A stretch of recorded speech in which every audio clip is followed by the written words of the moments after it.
아닥사스다 왕 제20년 니산월에 왕 앞에 포도주가 있기로 내가 그 포도주를 왕에게 드렸는데 이전에는 내가 왕 앞에서 수심이 없었더니 왕이 내게 이르시되 내가 병이 없거늘 어찌하여 얼굴에 수심이 있느냐 이는 필연 내 마음에 근심이 있음이로다 하더라. 그때 내가 크게 두려워하여 왕께 대답하되 왕은 만세수를 하옵소서.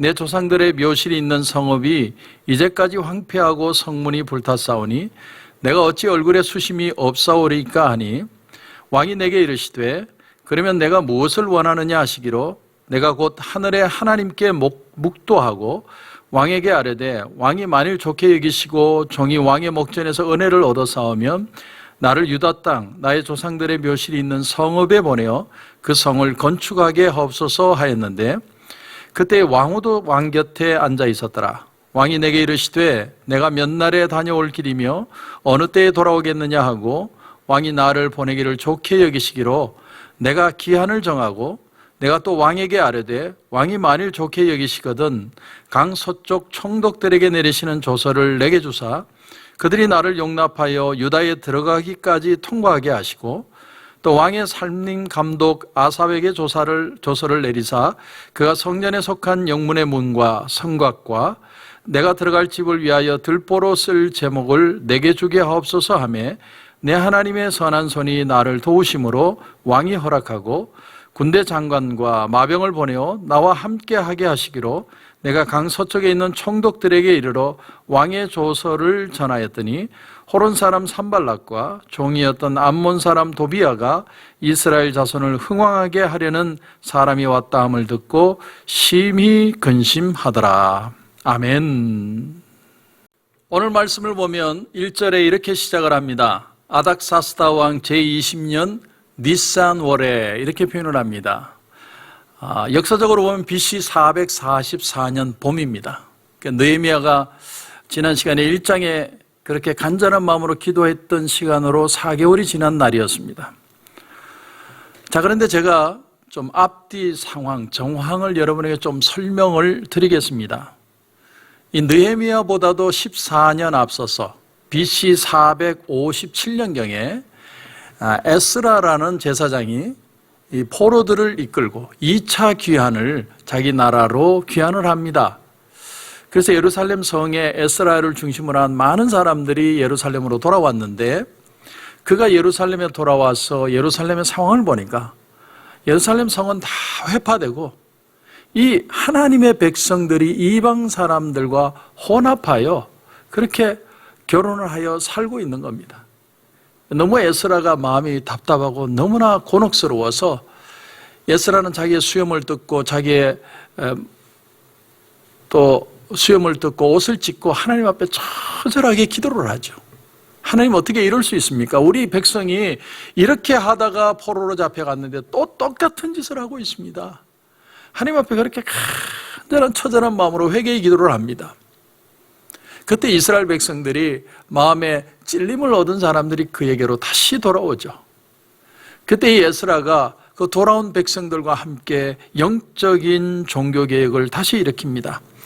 그래서 그들의 마음에 거룩한 부흥의 역사를 일으키고 그 뒤에 뭘 하느냐면 예루살렘 성전과 성벽 재건 공사를 시작하게 돼요.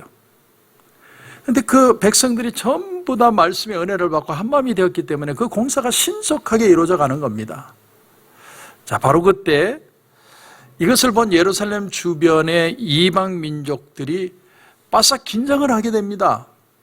그래서 사마리아에 와 있던 그 페르시아의 총독 르훔이라는 사람을 움직여서 페르시아 왕 아닥사스다에게 상소하게 하죠. 그것이 에스라 4장에 나오는 얘기입니다. 간추려 보면 이런 얘기입니다. 원래 유대인들은 유일신 하나님을 섬기면서 그 누구에게도 쉽게 굴복하지 않고 항상 제국의 권위에 반기를 들었던 민족입니다. 지금 이 민족에게 예루살렘 성을 재건할 수 있도록 놔두시면 반드시 페르시아 왕의 권위에 반역해서 세금도 안 내고 제국에 저항하는 골칫덩어리가 될 것입니다. 그러니 후환을 없애기 위해서라도 당장 예루살렘 성 재건 공사를 중단시켜야 됩니다. 이렇게 상소의 글을 올린 것이죠. 자, 아닥사스다 왕은 집권 초기라서 이 소식을 받았을 때 깜짝 놀랍니다. 그리고 역사서를 훑어보게 되죠. 근데 아니나 다를까 바벨론 제국 시대 때부터 유대인들의 저항과 반란은 지독했다는 역사적인 내용을 접하게 되죠. 왕은 그 적시로 예루살렘 성전 재건을 중단하라 조서를 내리게 됩니다. 그래서 이 예루살렘 성을 한참 재건하다 그만 스탑이 됩니다. 결국 그 아닥사스다 왕의 조서를 손에 쥔 르훔이라는 사람과 그 주변의 이방의 사람들이 예루살렘으로 올라와서 성벽을 부수고 성문을 불태우고 모든 걸 다 강제로 스탑을 시켜버리게 되죠. 그 소식을 느헤미야 1장에 보면 자기 동족 하난이라는 사람을 통해서 듣게 된 것입니다. 자, 그런데 이제 오늘 본문으로 돌아보면 그 성벽 재건, 성전 재건을 스탑시킨 사람이 바로 아닥사스다 왕이고 그 아닥사스다 왕을 모시고 있던 사람이 느헤미야입니다. 근데 느헤미야는 지금 하나님 앞에 기도하며 그 성전을 다시 재건하려고 하는 것이죠. 그러니까 이 일은 굉장히 어려운 일입니다. 느헤미야가 기도를 하지만 사실은 어려운 마음으로 하나님 앞에 기도하는 것이죠. 너무나 처참한 상황에 있는 그들 이스라엘 백성들을 회복시켜야 되겠는데 아닥사스다 왕이 조서를 내려서 그 공사를 중단시켰기 때문에 더 힘든 거죠. 여러분, 느헤미야 1장에서 무슨 얘기를 했습니까? 느헤미야가 기도할 때는 기슬르월이었다라고 표현을 했습니다. 기슬르월의 수상궁에서 하나님 앞에 기도를 합니다. 그 당시 고대 사회에서 왕들은 돌아다니면서 정치를 했습니다. 추우면 따뜻한 곳으로, 더우면 시원한 곳으로 돌아다니면서 정치를 한 것이죠. 그런데 이 수상궁은 봄이나 가을에 와서 정치를 하는 곳이었습니다. 그래서 오늘 1절에도 보면 아닥사스다 왕 제20년 니산월에, 여러분 기슬르월은 12월이고 니산월은 4월이죠. 그러니까 다시 말하면 느헤미야가 하나님 앞에 기도를 하는데 하나님이 기도를 얼마나 시키냐면 4개월 동안을 쉬지 않고 기도하게 만드셨다는 겁니다. 그러나 하나님의 살아계심을 믿고 무엇보다도 하나님은 Great and Awesome God, 하나님은 위대하고 놀라우신 하나님이다. 그리고 그 하나님은 우리에게 약속을 지키시는 하나님이다. 또한 그 하나님은 우리를 헤세드, 긍휼히 여기시는 하나님이기 때문에 내가 그 하나님을 의지하고 기도한다. 무려 4개월 동안 하나님 앞에 간절한 마음으로 기도합니다. 우리가 첫 번째로 배워야 할 사실은 느헤미야의 이 포기하지 않는 지속적인 기도입니다. 여러분, 사도행전을 보면 초대교회가 부흥하기 시작할 때 야고보가 잡혀가서 순교를 당하는 장면이 나옵니다. 야고보가 잡혀갔을 때 초대교회 교인들은 한마음으로 합심해서 하나님 앞에 기도했겠죠. 하나님, 죽은 자도 살리시는 하나님, 야고보를 살려주십시오. 그런데 야고보가 칼에 찔려 죽임을 당합니다. 순교를 하죠. 자, 그 다음에 이번에는 베드로가 잡혀갑니다. 베드로가 잡혀갔을 때 이 초대교회 성도들은 또 모여서 기도합니다. 하나님, 베드로가 순교하는 게 하나님의 뜻인지, 계속해서 하나님의 사역을 감당하는 것이 하나님의 뜻인지는 모르지만 하나님의 뜻이 드러날 때까지 우리는 기도할 것입니다. 간절한 마음으로 초대교회 성도들이 하나님 앞에 기도할 때 어떤 역사가 일어납니까? 성문이 옥문이 터지고 베드로가 걸어서 돌아오죠. 이런 기적을 하나님 앞에 하나님이 베풀어 주십니다. 여러분, 우리가 왜 성경은 쉬지 말고 기도하라, 선을 행하되 낙심하지 말라, 이런 말을 계속해서 우리에게 들려주는 이유가 뭡니까?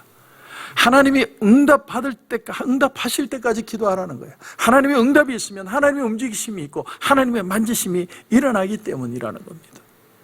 여러분, 기도할 때 언제까지 우리가 기도하느냐?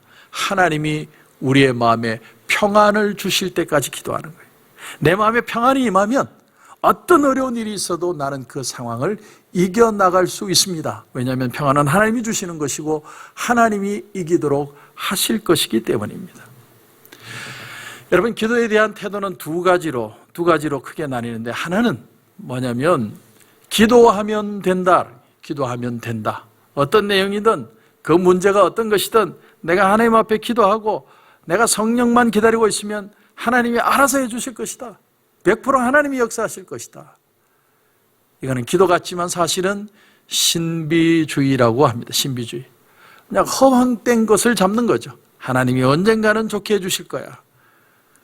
또 다른 기도가 있는데 그 기도는 내가 기도하는 정신으로 계획을 짜자는 거예요. 내가 기도하는 그 열심으로 열심히 계획 짜고 사건 분석하고 정보 모아서 내가 플랜해서 내가 일을 진행해 나가자. 기도한다는 자세로. 근데 여러분 이건 잘 보면 이성주의와 합리주의의 근거를 둔 불신앙의 사람이에요. 사실은 자기 생각대로 치밀하게 계획하고 일을 해나가는 겁니다.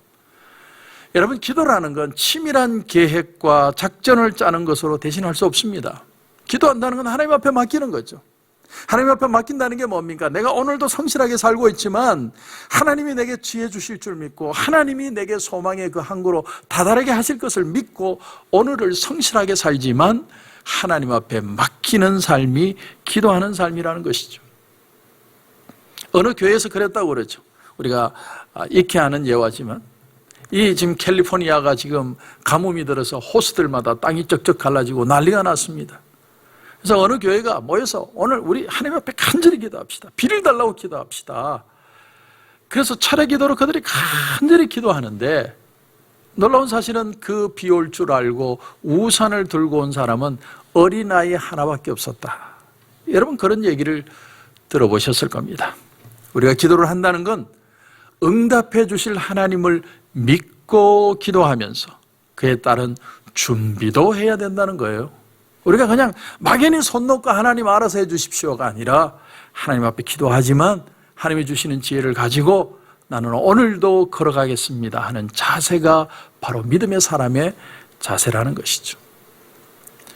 자, 아닥사스다 왕이 돌아왔습니다. 그리고 다시 1절부터 보시면 아닥사스다 왕 제20년 니산월에 왕 앞에 포도주가 있기로 내가 그 포도주를 왕에게 드렸는데 이전에는 내가 왕 앞에서 수심이 없었더니 왕이 내게 이르시되 네가 병이 없거늘 어찌하여 얼굴에 수심이 있느냐 이는 필연 내 마음에 근심이 있음이로다.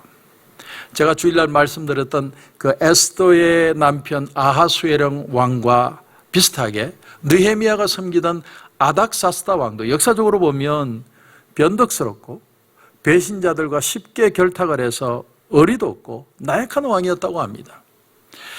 매사에 확실한 기준이 없고 자기 기분대로 일 처리하는 사람, 그 사람이 아닥사스다 왕이라고 그러고 또 일설에는 그 에스더의 아들이 아닥사스다 왕이었을 것이다 라고도 추정을 합니다.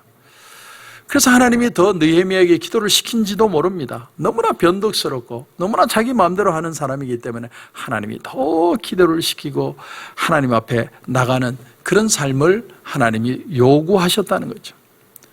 우리가 여기서 우선 깨닫는 한 가지 중요한 사실이 있습니다. 그것이 뭐냐면 기도는요, 내 근심을 영적인 근심으로 바꾸는 시간이라는 거예요. 내 근심을 하나님의 근심으로 바꾸는 시간이 기도의 시간이라는 거예요. 왜? 하나님이 근심하시고 하나님이 생각하시고 하나님이 지혜를 주시면 그것보다 더 뛰어난 지혜는 없기 때문에 우리의 기도 시간은 우리의 기도가 영적인 기도로 바뀌는 시간이라는 거예요. 우선적으로 생각해 보면 왜 하나님은 현실적으로 그에게 4개월 동안이나 기다리도록 만드셨을까? 곰곰이 생각해 보면 처음에 그 하나님에게 소식을 들을 때는 기슬루월 12월입니다. 추운 겨울날에는 나무 목재를 옮기기가 너무나도 어려운 겁니다. 그래서 하나님이 그 시간을 외적으로는 기다리게 하셨을 것이다. 그리고 왕이 니산월에 궁에 이르렀을 때 느헤미야의 얼굴이 수심이 가득했는데 왕이 그 모습을 보고 왜 그러느냐, 뭔 문제가 있느냐, 왜 그렇게 고통스러워하느냐, 왕이 보기에도 느헤미야의 얼굴이 어두웠다라는 것을 보여주고 있는 거죠. 근데 여러분 고대에는 왕 앞에서 함부로 얼굴을 어둡게 할 수 없었습니다. 당신 누구도 왕 앞에 슬픈 소식, 힘든 소식, 패배한 소식을 절대로 말하지 못하게 되어 있었습니다. 왜냐하면 왕이 다스리는 백성은 다 행복해야 된다는 조건이 있었기 때문에. 더구나 누구보다도 왕의 옆에 있으면서 간언을 하고 왕의 위로를 하고 소망을 주고 왕의 정치를 도와줘야 될 술 맡은 관원이 얼굴이 어두웠다니까 이거는 정말 심각한 직무유기였죠. 자, 잘못하면 처형을 당할 수 있습니다. 그때 느헤미야는 솔직하고 담담하게 얘기를 합니다. 오늘 여러분 3절을 보시면 왕께 대답하되 왕은 만세수를 하옵소서. 내 조상들의 묘실이 있는 성읍이 이제까지 황폐하고 성문이 불탔사오니 내가 어찌 얼굴에 수심이 없사오리까. 여러분, 예루살렘 건축을 중단시킨 사람이 바로 아닥사스다 왕이죠. 근데 느헤미야가 예루살렘 성전 때문에 근심하곤 한다고 말을 하면, 잘못하면 반역자로 몰려서 처형을 당할 수 있는 겁니다. 자, 그런데 참 묘한 말을 느헤미야가 합니다. 3절을 다시 보시면 내 조상들의 묘실이 회파되었다. 여러분, 이 자기 조상들의 묘실이 있는 데가 어디입니까? 예루살렘이죠. 그러니까 엎어치나 매치나 뭐 엉덩이나 히프나 다 같은 말이죠. 그런데 표현하는 방법이 틀린 거예요. 예루살렘이 지금 회파되었다라고 말하면 왕의 신경을 거스릴 수 있는 거예요. 그런데 지금 느헤미야가 뭐라고 얘기했냐면 나의 조상들의 묘가 황폐화되었다. 더욱이 그 당시에 그 페르시아의 문화는 이 조상의 묘와 효를 중시하는 문화였기 때문에 더더욱이나 왕의 마음을 뭉클하게 만들었을 것이다라는 겁니다. 여러분, 말이 얼마나 중요합니까? 말. 천금보다 더 귀한 것이 여러분 말이라고 생각하지 않습니까? 기도하면서 4개월 동안을 기다리면서 하나님이 그의 마음에 주신 지혜가 뭡니까? 바로 말하면, 바로 어떤 일을 사고 치다 보면 그 말이 쌀쌀맞은 말, 빈정거리는 말, 남에게 상처는 주는 말이 될 수 있지만 기도하며 기다림을 배우는 이유가 뭐냐면 사람을 살릴 수 있는 말을 배우기 위해서입니다. 하나님 앞에 그 지혜를 배우는 거죠.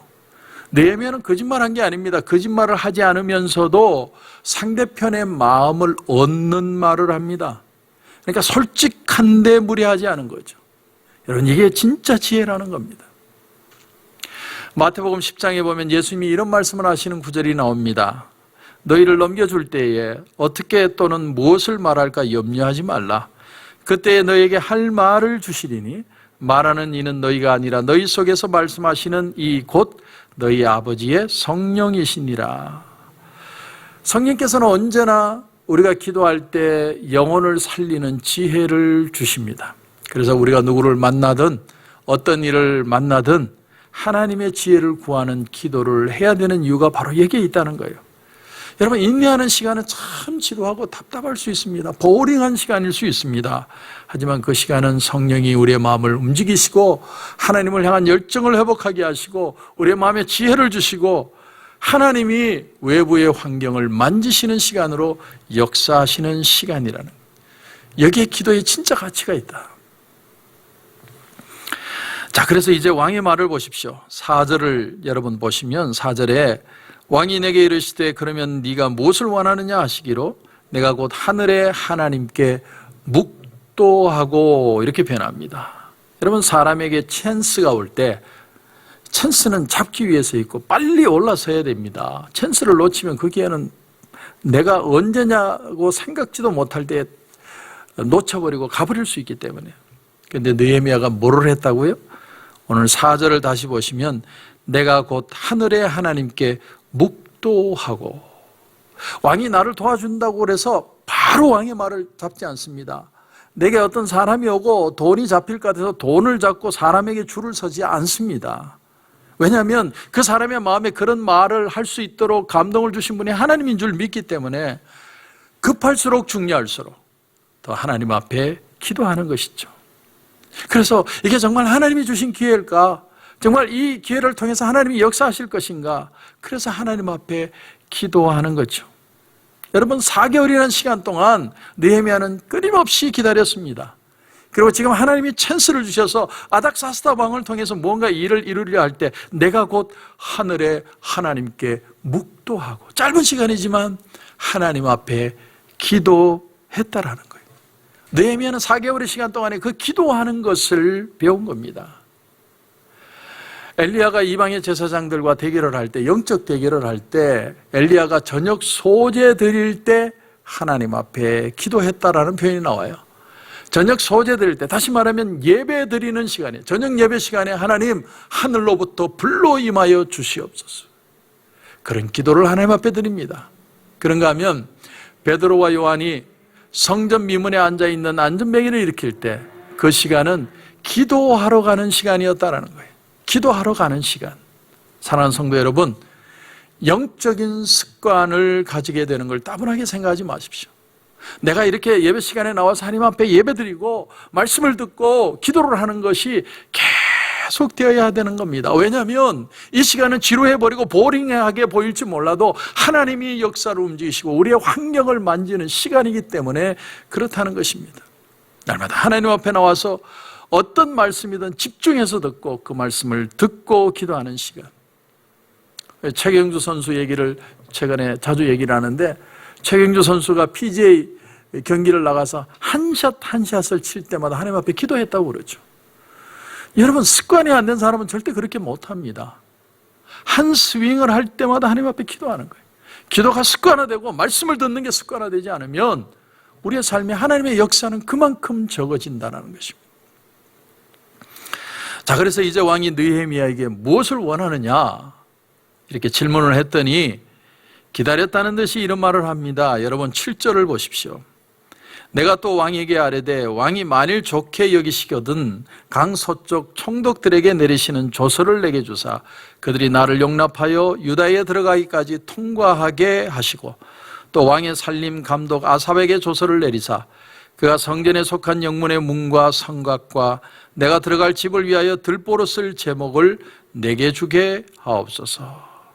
여기 보면 느헤미야가 거침이 없습니다. 800마일 이상을 걸어서 이제 자기 고국으로 돌아가는데 그 통과하는 곳마다 문제가 생기지 않도록 왕의 조서를 꾸며주시고 또 나를 아무개가 도와서 제목으로 여러 가지 일로 도와줄 수 있도록 해달라. 거침없이 얘기합니다. 여러분, 느헤미야는 넉넉히 기도한 게 아닙니다.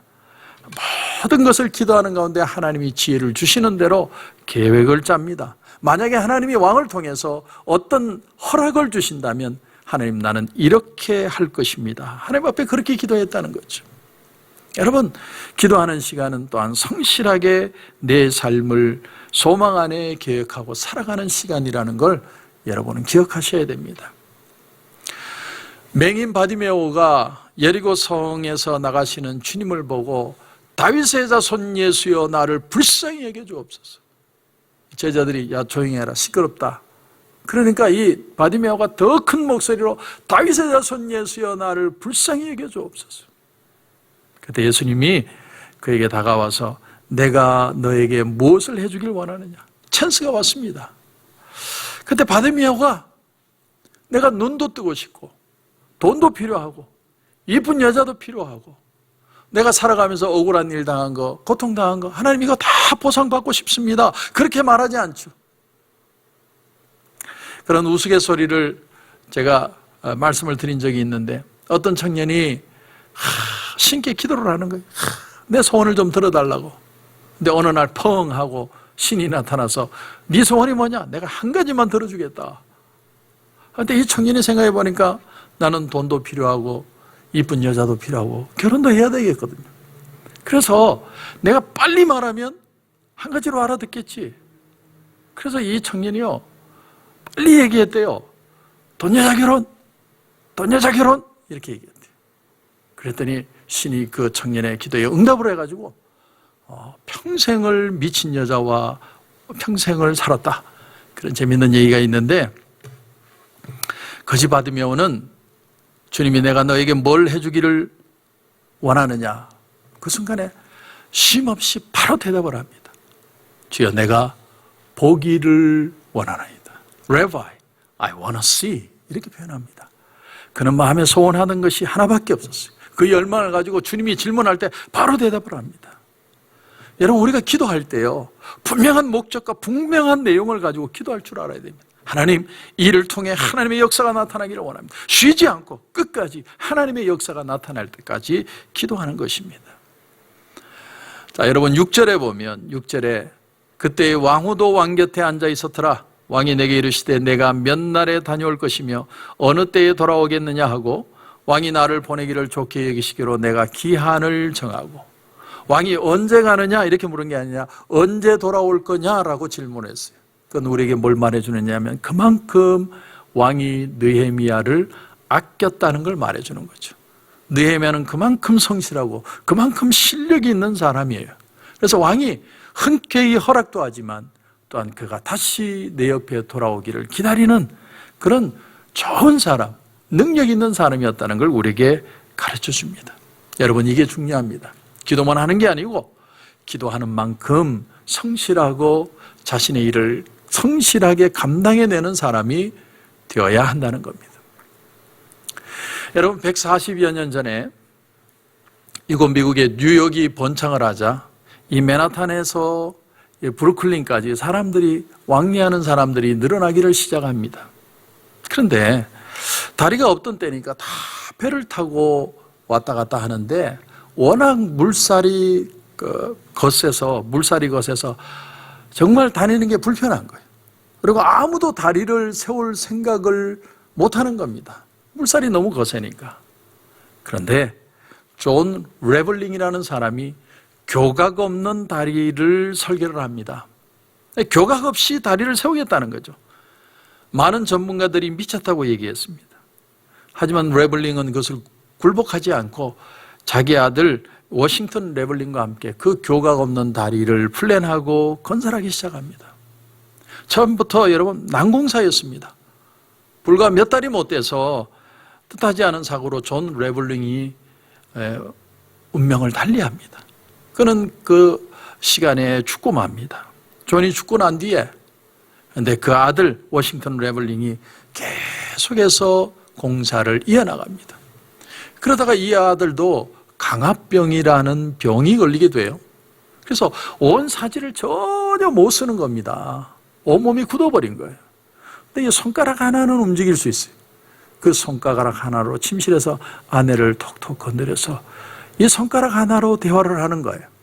그리고 계속해서 그 교각 없는 다리를 만들어갈 수 있도록 얘기를 합니다.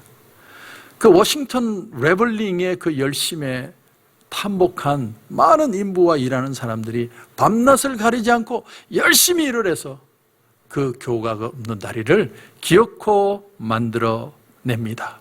마침내 브루클린 다리가 완공되게 되죠. 그로부터 13년의 시간이 흘러서 말입니다. 그것이 1883년에 일어난 일이에요. 사람의 조롱도, 거센 물살도, 또 예기치 않은 질병과 죽음도 그들의 마음의 소원을 막을 수는 없었습니다. 이 다리는 교각이 없는 다리로 유명한 것보다 더 유명한 것이 수많은 좌절을 극복하고 완성된 다리로 더 유명합니다. 그렇습니다. 성도 여러분, 사람은 항상 블레임합니다. 그리고 이 일이 더 귀하고 가치 있는 일일수록 더 많은 사람들에게 욕을 먹을 때가 많습니다. 하지만 내가 기도하고 내 속에 하나님이 심어주신 꿈이라면 우리는 포기하면 안 돼요. 하나님은 비록 우리 집에 유리창이 하나 깨지고 내가 좌절할 일이 생기고 내가 병들고 내게 아픔이 올지라도 우리는 두 다리를 서서 걸어가야만 합니다. 왜냐하면 하나님이 우리와 함께 가시기 때문이라는 거죠. 여러분, 신앙이라는 건 현실을 거부하는 게 아닙니다. 우리가 기도한다고 해서 현실을 포기하는 게 아니에요. 어떤 신비주의로 사는 게 아닙니다. 내가 믿음으로 한 발 한 발 이 어두운 세상을 걸어가는 거예요. 왜 그렇게 할 수 있느냐면 하나님이 우리 인생을 주도하시고 또한 소망의 항구로 그분이 인도하실 것을 내 마음에 믿기 때문입니다. 저는 언제나 어려움이 오면 이렇게 생각하는 버릇이 있습니다. 하나님이 나를 코로나에 보내주셨는데, 저는 코로나도 몰랐던 사람인데 코로나로 보내주셨는데 하물며 이 속에는 하나님의 놀라운 비밀이 있을 것이다. 어려운 일을 만날 때마다, 내가 마음이 낙담할 때마다 나는 내 속에 그렇게 계속 되뇌입니다. 내가 온 게 아니고 하나님이 보냈다는 거죠. 그래서 하나님의 분명한 뜻이 있고 하나님은 그 일을 이루어 내실 것이다. 저는 그렇게 늘 생각하고 기도하며 일어섭니다. 역사학자 아놀드 토인비는 사람은 고난을 당하면 네 가지 형태로 나타난대요. 첫째는 과거로 돌아가거나, 두 번째는 미래에 대해 공상에 빠지거나, 셋째는 몸을 움츠리고 누군가 도와주기를 바라거나, 네 번째는 위기에 맞서서 위기를 유용한 것으로 바꾸는 사람이 있다. 여러분, 가만히 보면 불행이 사람을 파멸시키는 게 아니고 불행에 대처하는 그 사람의 태도가 우리 인생의 파멸이나 행복을 가져온 것을 알 수 있습니다. 느헤미야는 자기 힘으로 어떻게 할 수 없을 때 하나님 앞에 기도합니다. 제일 먼저 한 일이 기도예요. 그 기도는 빨리 응답되지 않았습니다. 무려 4개월 동안 계속 하나님이 응답하실 때까지 기도합니다. 자기 한계를 알기 때문에, 하나님의 능력을 믿기 때문에 하나님 앞에 기도하는 것입니다. 오늘날에도 하나님의 역사는 동일하게 우리 가운데 나타나고 있습니다. 의미 없는 하루하루를 사는 것 같지만 사실은 하나님이 같이 걸어가고 계시는 시간입니다. 하나님이 우리와 함께 하시는 시간이에요. 예배를 통해서 하나님의 임재를 경험하고, 말씀을 통해서 우리의 마음에 부딪힘을 받고, 그 말씀을 붙들고 하나님 앞에 기도할 수 있으면 하나님은 언제나 우리에게 소망이 되십니다. 지혜를 주십니다. 이루게 하십니다. 그 하나님의 능력의 손길을 붙들고 오늘 우리의 삶에 다시 한번 축복의 역사가 나타나기를 주님의 이름으로 축원합니다. 기도드리겠습니다. 하나님 은혜를 감사합니다. 오늘 느헤미야 아닥사스다 왕을 통해 이루시는 하나님의 역사를 보며 우리가 왜 기도해야 되는지를 다시 배우게 됩니다. 기도하는 것이 세상을 포기하는 게 아니라 기도하면서 더 하나님 의지하고, 기도하면서 더 성실하고, 기도하면서 더 하나님의 능력이 우리의 삶 가운데 나타나는 줄 믿습니다. 오늘 이 저녁에도 기도할 때 우리 성도들 마음에 다시 한번 소망을 가지게 하시고 하나님이 주시는 그 은혜의 손길을 맛보며 다시 한번 승리하고 회복되는 놀라운 역사들 일어나게 하여 주시옵소서. 오늘 기도하는 가운데도 하나님 큰 은혜 주실 줄 믿고 예수님의 이름으로 기도드립니다. 아멘.